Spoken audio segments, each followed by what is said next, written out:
Global summit పేరు మీద ఇటీవల ఒక 2 రోజుల పాటు దాదాపు విదేశీ పెట్టుబడులు రావడం కోసం ఒక సమిట్ కండక్ట్ చేసి దాదాపు పెద్ద పెద్ద వాళ్ళు వచ్చిర్రు. దాదాపు అందరు సీఎంలు అన్ని రాష్ట్రాల సీఎంలను ఆహ్వానించారు ఈయన. కనీసం ఏ సీఎం కూడా వచ్చిన దాఖలాలైతే ఎక్కడ కనపడలే. కానీ ఈ గ్లోబల్ సమిట్‌కి అయిన ఖర్చులో ఆయన చెప్పేది ఏంటంటే 5,95,000 కోట్లు పెట్టుబడులు ఎంఓయూ రూపంలో వచ్చినాయి అంటున్నాడు. మీరేం చెప్తారు సార్? అంటే ఈ గ్లోబల్ సమిట్ గాని లేదా ఈరోజు ఫుట్బాల్ మ్యాచ్ గాని ఎంతవరకు అవసరం ఇప్పుడున్న తెలంగాణ ప్రజలకి? గ్లోబల్ సమ్మిట్ ఒక అంటే 100% సక్సెస్ కాకపోయినా ఒక ప్రయత్నం తప్పు కాదు. అది ఏ ప్రభుత్వం ఉన్నా ఏ పార్టీలు చేసినా. కానీ ఇవాళ మీకు చిన్న ఉదాహరణ ఇస్తాను. చాలామంది కాలేజెస్లోకి వెళ్ళి క్యాంపస్ ఇంటర్వ్యూస్ చేస్తారు. క్యాంపస్ ఇంటర్వ్యూస్ చేసేసి వాళ్ళు ఉద్యోగం ఆఫర్ ఇచ్చేస్తారు, నాకు ఉద్యోగం వచ్చిందని. ఆడ ఇంజనీరింగ్ అయిపోయిన తర్వాత వాడికి ఉద్యోగం ఇచ్చినటువంటి దాఖలాలు లేనటువంటి కంపెనీలు ఎన్నో కోకోళ్ళు.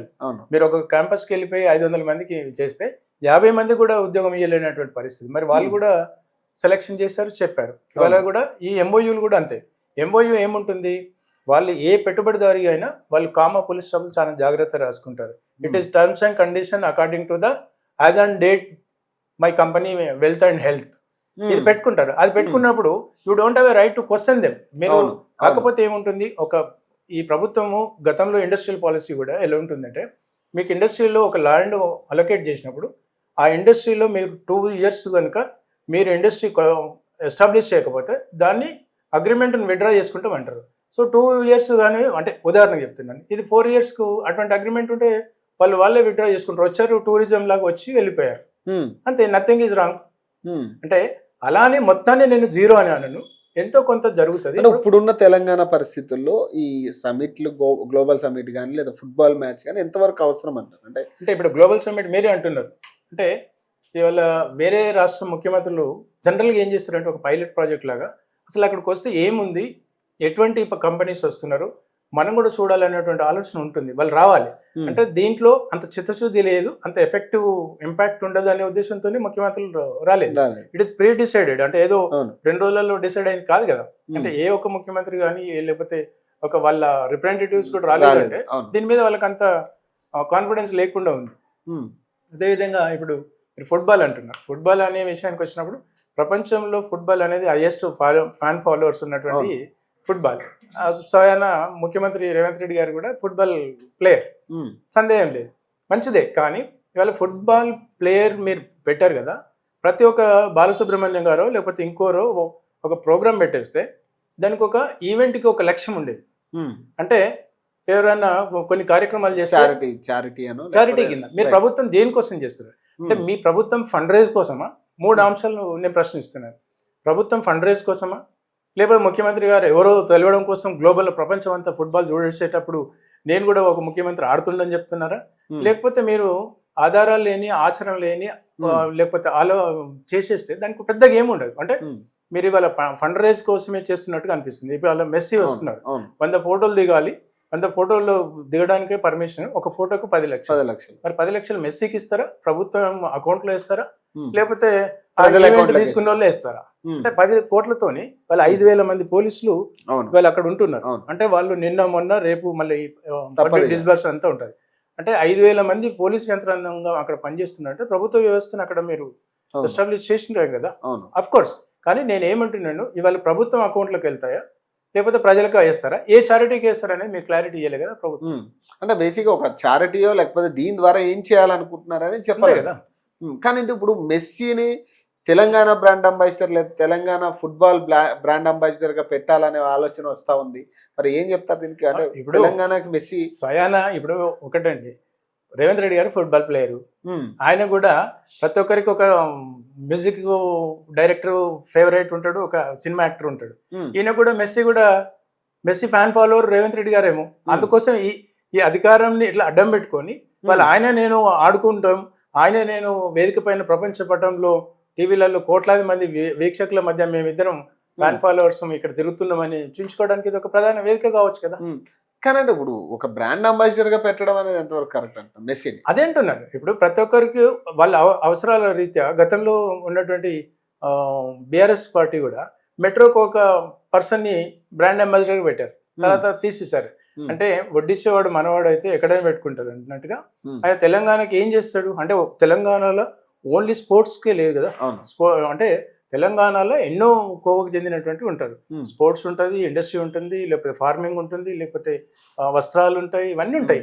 మరి ఈ ఒక్కదానికి ఎందుకు ఎంచుకున్నాడు అంటే ఈయన కూడా ఫుట్బాల్ ప్లేయర్ కాబట్టి ఈయన ఆలోచన మేరకు అంటే యాక్సెప్ట్ చేస్తారంటే మీలాంటి మేధావులు చాలా మంది అంటే చిన్న క్లాజ్ ఉంటాయి. ప్రభుత్వాలకు ఉన్నటువంటి కొంత వెసులుబాటు, ప్రభుత్వాలకు ఉన్నటువంటి వాళ్ళకి ఏమో వీటో పవర్ అంటారు కదా, ఆ వీటో పవర్ ని ఇట్లాంటి దగ్గర వాళ్ళు వాడుకునే అవకాశం అంటే మీలాంటి వాళ్ళు యాక్సెప్ట్ చేయాలి కదా దాన్ని. ఇప్పుడు తెలంగాణ బ్రాండ్ అంబాసిడర్ ఏం చేస్తారు? ఇప్పుడు ఆయన మెస్సీతోని బ్రాండ్ అంబాసిడర్ కనుక ఆయనకి ఇస్తే వచ్చే పెద్దగా ఈయన చూసి ఏం రారు.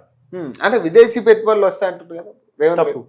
తప్పు, అబ్సల్యూట్లీ తప్పు. మీరు రిలయన్స్ అంబానీ, ముఖేష్ అంబానీని పెట్టండి, ఓకే, ఎగ్జాంపుల్ గా తీసుకొని is doing an performance. At least ఆయన బ్రాండ్ అంబాసిడర్ అని మీరు డిక్లేర్ చేస్తే as is an started career and something else and is reached. Ultimately investment అంటున్నారు మీరే, investment is makes money only కదా. ముఖేష్ అంబానీ గారిను ఇంకోరిని పెట్టుకుంటే వాళ్ళను చూసుకొని ఏమైనా ఆలోచిస్తారు. ఒక ఇండస్ట్రియలిస్ట్, పారిశ్రామికవేత్తలు వాళ్ళు కూడా అనలైజ్ చేసుకుంటారు, ఎస్ ఈజ్ అనే బెంచ్ మార్క్ అని.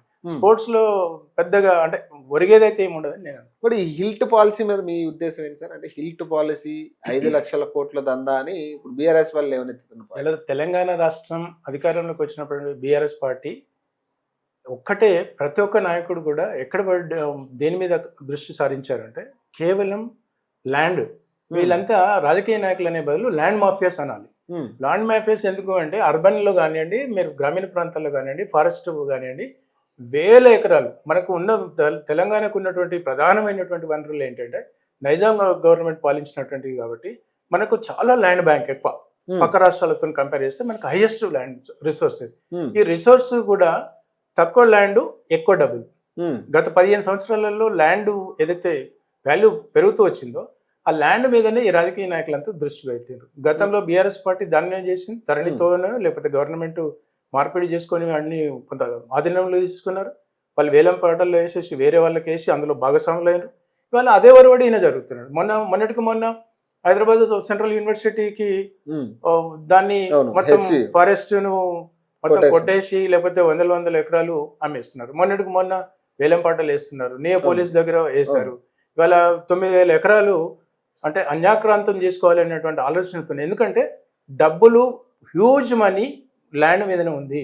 అందుకోసం వీళ్ళు ప్రతి పాలసీ వెనుక ఒక స్వార్థపూరితమైనటువంటి 5 లక్షల కోట్ల స్కామ్ దందా అని ఏదైతే బీఆర్ఎస్ వాళ్ళు చెప్తున్నారు, ఇది వాస్తవంగా ఉంటది అంత 5 లక్షల కోట్ల ల్యాండ్ 9,500 ఎకరాలు. ఇప్పుడు మీరు నియోపోలిస్ తీసుకోండి, 173 కోట్ల రూపాయలు ఒక ఎకరం. అంటే 9,300 ఎకరాల ల్యాండ్ ను మీరు గోల్మాల్ చేద్దామని ఆలోచిస్తున్నారు. అంటే సరే 5 లక్షలు కాకపోయినా 2 లక్షలు ఉన్న హ్యూజ్ మనీనే కదా. అవును, ప్రతిపక్ష పార్టీలు కాబట్టి కొండంత చూపిస్తారు, అవును, కాదనలేదు. కానీ 5.5 లక్షల కోట్లు అనే బదులు కనీసం 2 లక్షల కోట్లు.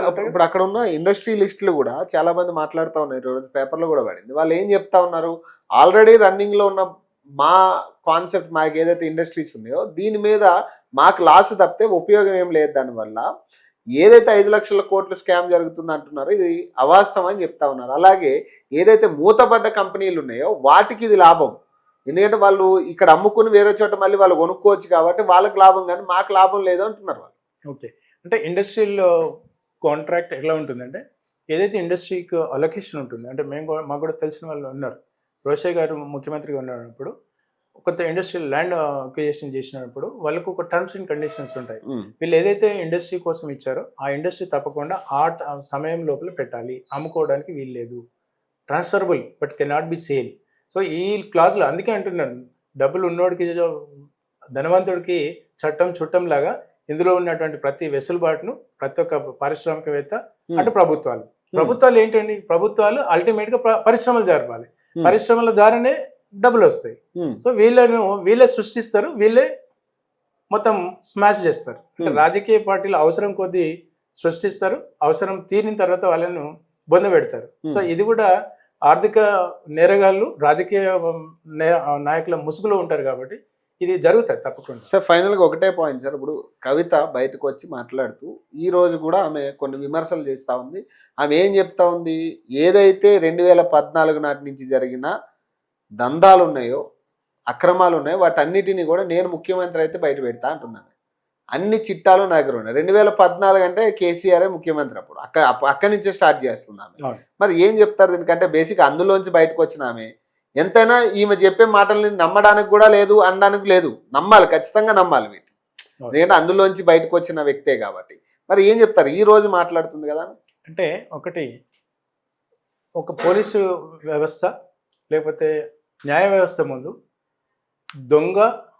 దొంగతనాన్ని కాపాడినోడు ఇద్దరు ముద్దాయిలే, ఇద్దరు నేరస్తులే.